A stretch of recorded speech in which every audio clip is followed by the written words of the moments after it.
ए सखी तोर माया में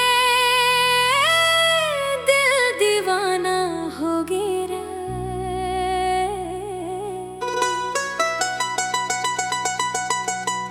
हो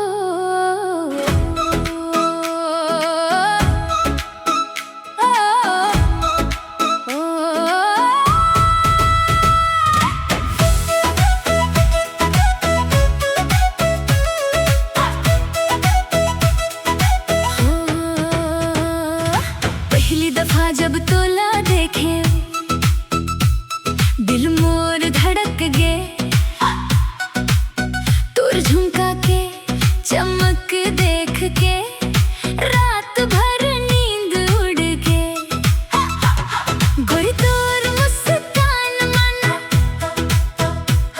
जादू कस बात है। तोर बिना ए जिंदगी मोर सुना दिन और रात है। तो तोर माया के रंग मन रंगा गे रे।